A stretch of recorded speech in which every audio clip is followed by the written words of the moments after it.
Today on Between the Lines, one of the best-selling and respected mystery writers of our time, the talented Michael Connelly. Welcome, I'm Barry Kibrick. Michael has delighted over 50 million readers with his books. And his Harry Bosch series is so popular, it led to its own show on Amazon TV. As an award-winning journalist, he brings truth to fiction. And with his newest Bosch installment, The Burning Room, we will all be able to relate to the emotional realities Michael brings out of his beloved detective. I'm a writer today because I was a reader when I was 11 years old, and it was... You do not need to prove your state of happiness to anybody. Most of these speeches were as much as a month in preparation.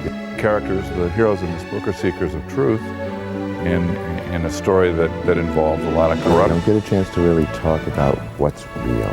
And this is the perfect.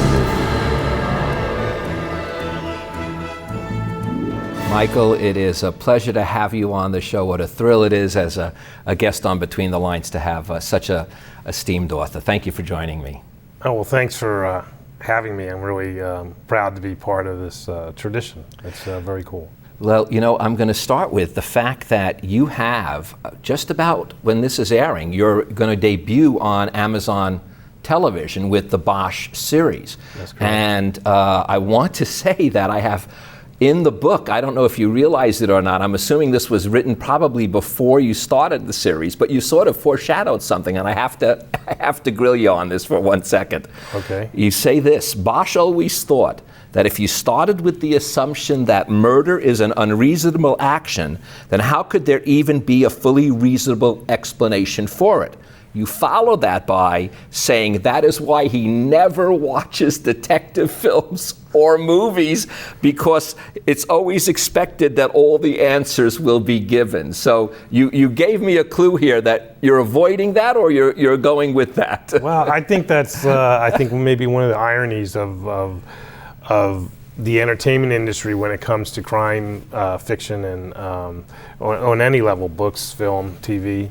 And the reality, and so I have a foot in both camps. I'm writing fiction. I'm trying to be entertaining. Readers want the fulfillment of knowing what happened, but there's always loose ends. There's not everything gets tied up, and so I think it's maybe a trademark or hallmark of my books that not everything gets answered, and so the reader we might know who did it, we might not know why they did it fully, or there'll be something left out there that's not explained. Well, that's what I realized, and what I'm going to in fact do today is have this discussion as these are real people rather than fictional people. So I want, though, if you or I'll do it, it doesn't matter to me. Do you want to give us the little brief TV guide synopsis of what this is about so people can follow it, or would you like me to do it? I leave it up to you. I can do it. I would like to hear your take, though, so why don't we both do it? All right. I'll be very short. This is a Harry Bosch novel. Harry Bosch I've been writing about for almost 25 years, and he's aged in real time. So this is Harry towards the end of his career as a police detective, and he gets hooked up with a young partner, and to me the heart of the book is him trying to pass on the idea of this being a mission, not a job, to this young person named Lucy Soto.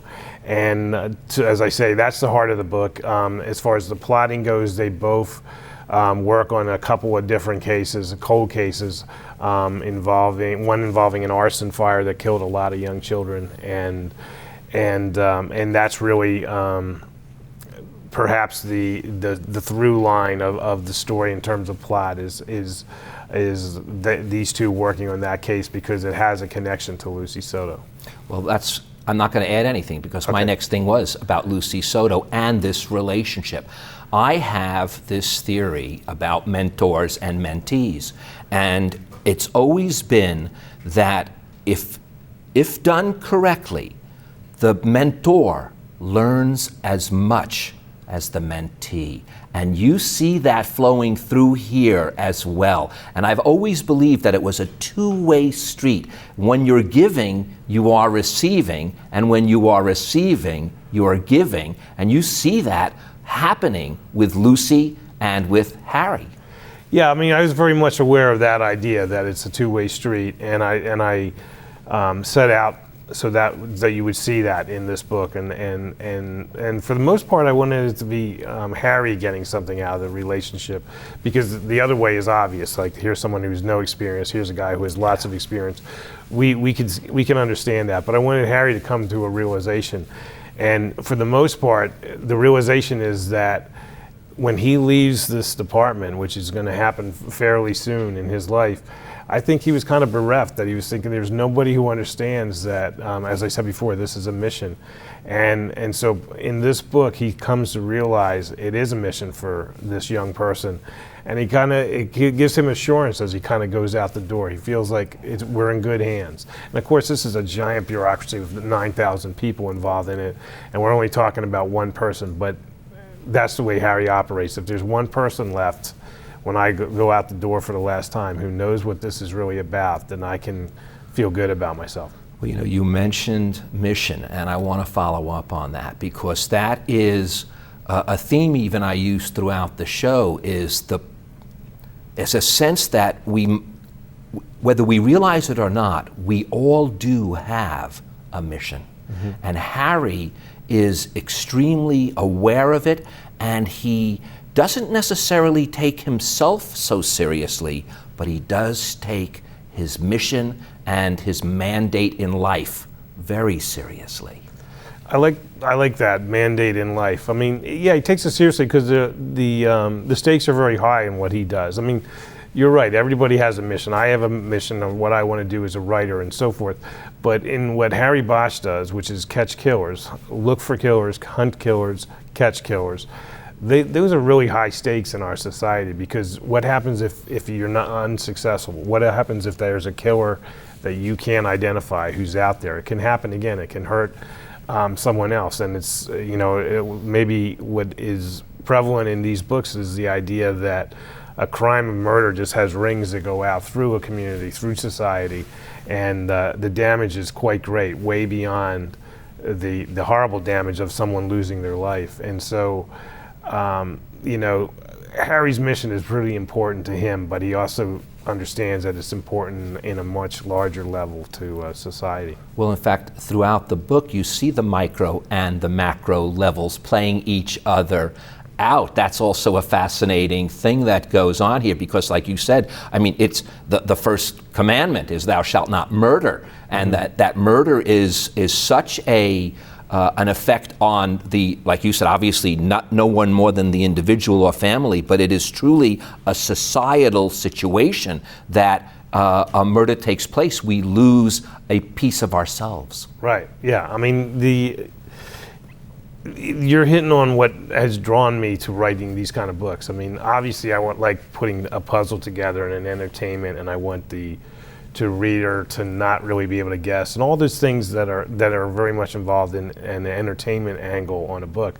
But I think there's no doubt that there is a social history going on here, and a social investigation. Is almost like Harry Bosch is almost like an anthropologist or something, digging down through the levels of society, through the levels of a city. And I've been doing this for a long time. This is, I forget what number, but I've written over 20 books, and to sustain that kind of interest and want to do this, you got to have that kind of dimension. You got to be aware of it. And Harry Bosch is my guy who carries that out for me. Well, you mentioned city, and LA is the city this takes place, and in fact, a large part of it takes place in walking distance from where we are right now. Echo Park is right around the corner, literally. And LA is, you know the importance of place. In fact, when we talked earlier, you even said how you live in Florida, but you live in LA as well, but you have to come back here because you want to get those details correct about the place. And both Harry and you have a sense of place. And LA is an unusual city, and one of the lines he uses, 20% of it, like our brain, is never realized. And I know driving around, sometimes I catch those places that I go, I didn't even realize this was part of LA. So the city itself, place is as important as the individuals that inhabit it. Yeah, I mean, my job is to for lack of a better word, sell Harry Bosch to the reader. They got to believe in Harry Bosch. They got to believe he's operating in the city. And so one of the best ways to do that is to anchor this guy in a very, very accurate place and time. And so it's important to get the details right. You know, I mean, I remember hanging outside, the downtown, one of the downtown markets, and seeing the spot where people go to smoke cigarettes because there were cigarette butts all over the bricks in this one particular spot. And so I put that in the book. Now, if someone reading this book in New York or London or whatever, they're not going to know that that's not real, but it means something to me. It helps me write about a guy who's not real when I can get everything else that is real correct in the story. But also, there is a reality to what you're doing, and Harry shows this, and let's talk about place again for just 1 second. He even believes when you go to a scene of a crime, like you said, a scene where there might be cigarette butts, gives you a sense of place or whatnot that registers. He'll go to a scene of a crime, and that crime may have happened because he's working for the unsolved case department at this point. It will be something that he does, and he firmly believes that by just being present, he picks up a vibe. I don't want to sound like he's mystical, because it's not that, but it's an intuition, it's an intuitive vibration, something he feels he picks up just by being on the premises. Yeah, I mean, in this book, you're talking about when he goes back to Mariachi Plaza, and the crime had occurred almost 10 years before, but by just going there and kind of getting his bearings, this is where the victim was, this is where these people were, and so forth.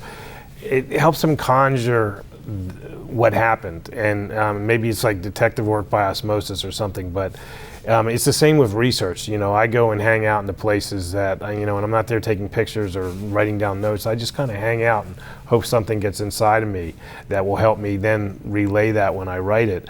And, in many ways, I kind of feel like the writing work and the research work is a lot like detective work.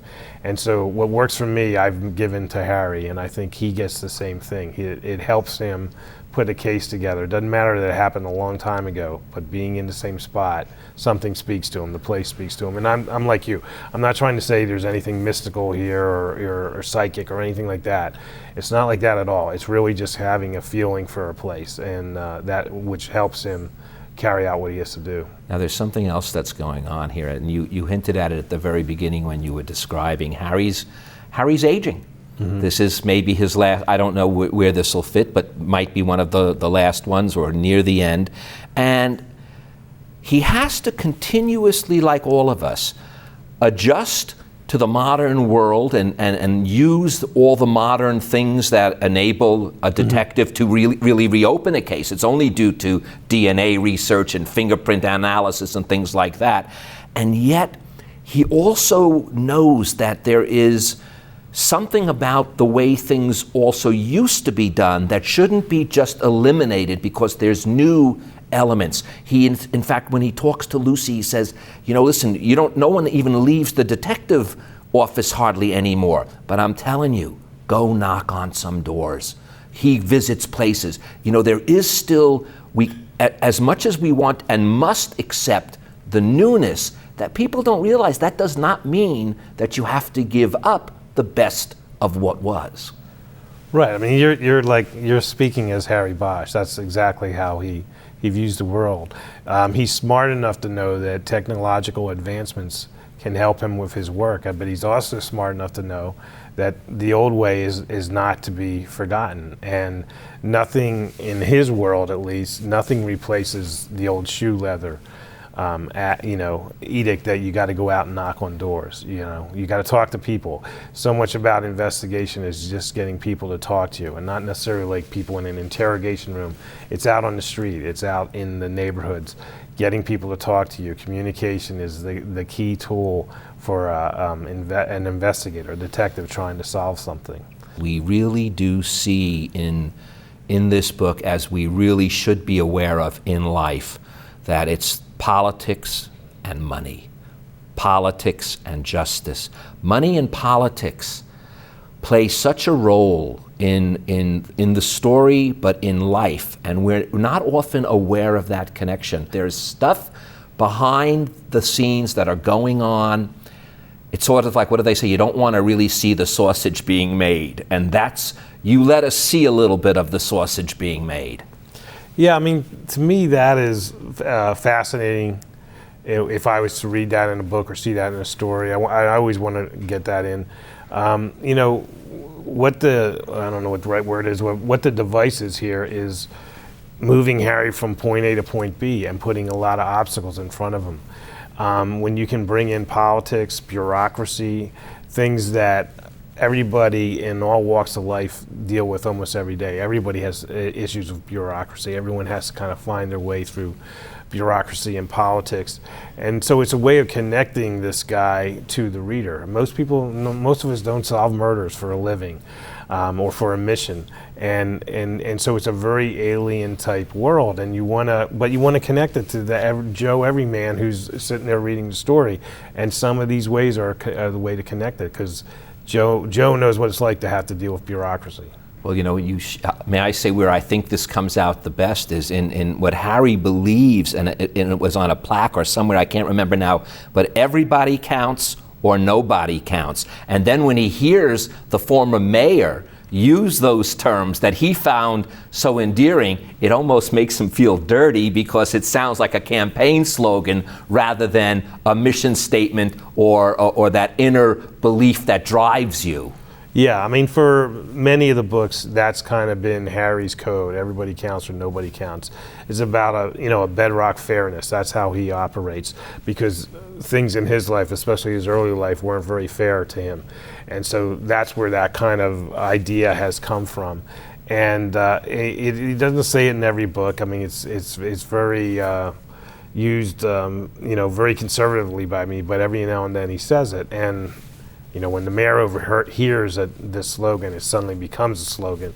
I don't know. I'm sitting here smiling because I like, in a weird way, I like doing that to Harry, seeing how he will react when something that's very sacred to him becomes just another political slogan. Yeah, and you can see he's not that fond of it, that's right, for sure. Yeah. Now, this is something that I always like to delve into, and that's the role of the media. And you have a line, a long-standing tradition of disdain that existed between the two institutions of law enforcement and the media.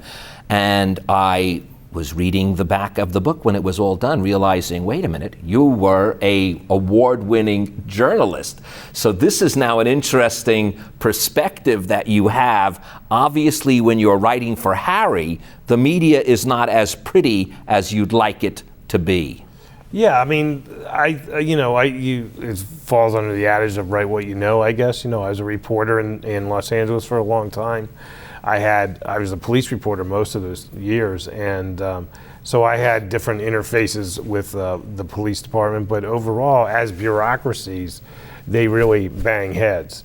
And I was like more of a street level guy who was just trying to get the story of the day or the crime of the day and write about it. And you know, you do enter a world of I'll scratch your back, you scratch mine, deal making, things like that. And I've really enjoyed over the years writing about Harry Bosch from the opposite of the experience I had, writing about the detective's take on these kind of interactions with the media. Well, you know, you mentioned before the word, literally, Joe Citizen. Mm-hmm. And in the book, you have this line, and it struck a chord with me, and I want to just read it to you. Nobody's really watching out for Joe Citizen anymore. And I think Joe Citizen is really feeling that in today's society. It feels that it's hard to even find a source that you can have faith in, we're losing a little bit of that, and we have to be very careful, because our sacred honor, as our forefathers said, depends on us feeling that we are the citizenry and we are what's important, not that anyone has to even watch out for us. And you bring that out in this particular, in the burning room itself. Yeah, it's a little meditation again on the media. I guess it's close to my heart because I spent many years in it, and I was kind of like in the newspaper business when it was a great business to be in, and it's been sliding downhill, because of the changes in technology. And as it becomes decentralized and newspapers are not the tent poles of society that they once were, places that were watching out, had scores of investigative journalists and so forth watching over bureaucracies and politics and things like that. That is definitely shrinking away. And who pays that price in the long run is the citizens that don't have the watchdogs out there that were once there very recently, like less than 20 years ago. So something, yes, we're changing. Things are gained, technological gains and so forth, but there are losses. Something is lost, and people like Harry and the reporter. That line you mentioned is from a reporter who's been around a long time. I think an FBI agent who's been around a long time who's noticing what we're losing. Well, and what you do too with Harry is you let us know in these exact words the visceral connection that he feels. That's much deeper than making an awareness. When you say that you have a visceral connection, it means you feel it literally in your soul, in your cellular structure. It is not something that is just, I'm aware of it. He feels viscerally inside about all of the issues he's dealing with. Yeah, I mean, he's a guy who's very smart about what he needs to get his job done, to proceed with his life. And he has to feel things viscerally. He has to start a fire in order to, it's very hard work to do. It's very hard to be undaunted and to be relentless. And to get into that mode, Harry's got to make everything personal. And so he is skilled at making everything personal. I mean, I've been very lucky. I've been able to write a lot of books about Harry Bosch, and it just would not be realistic if every case he was on, he knew the person or he had a real personal connection. And so he is very good at manufacturing, in a way, the personal connection, and that leads to the anger, the upset, the frustration with things in society. It gives him, the juice he needs to carry on. Now, I have to tell you something. I was captured by a line, and I was so taken by it, I wrote down the line, and I forgot who even said it, and then I couldn't find it again. So I'm just going to read the line to you, because I think it, again, holds a lot of meaning, especially when we go back to tying this all up into the society and the individual, and that is, from hopelessness comes compromise and cooperation. And that's, if there's a light at the end of this tunnel, that's what it is, isn't it? It is out of that hopelessness we will find a compromise, be able to cooperate, bring back the citizenry. That sounds good. I'm trying to think of who said that, or maybe it was just part of the narrative. But I think that's a distillation of a lot of observation of how things on many different levels work in society. Loving what you do. We talked about passion, we talked about mission.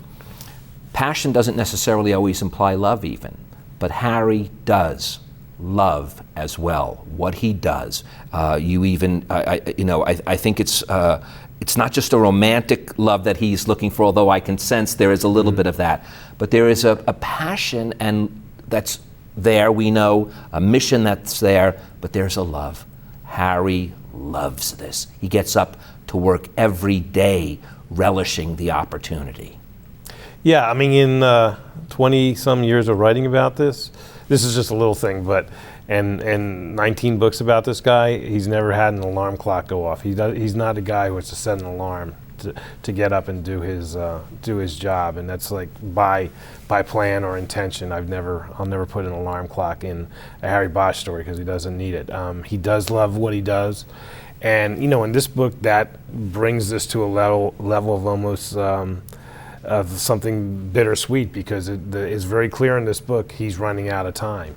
I made a choice a long time ago to age him in real time, and I think that was the right choice, but now it's time to to realize what that meant, and that is Harry's at the end of the line, at least in terms of carrying a badge and being a representative of the state, of government, of the city.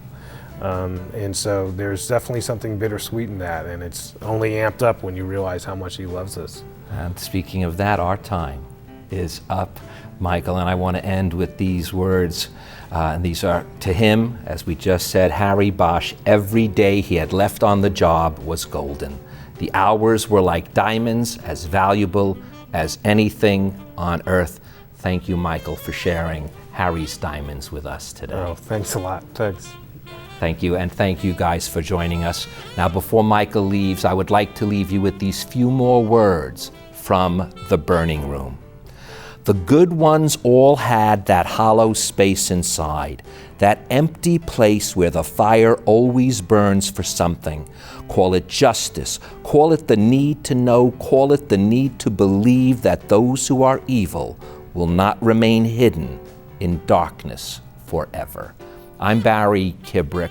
Between all our hollow spaces, the fire still burns. Let it glow, and the darkness will be lifted. Michael, thank you very much. Thank you.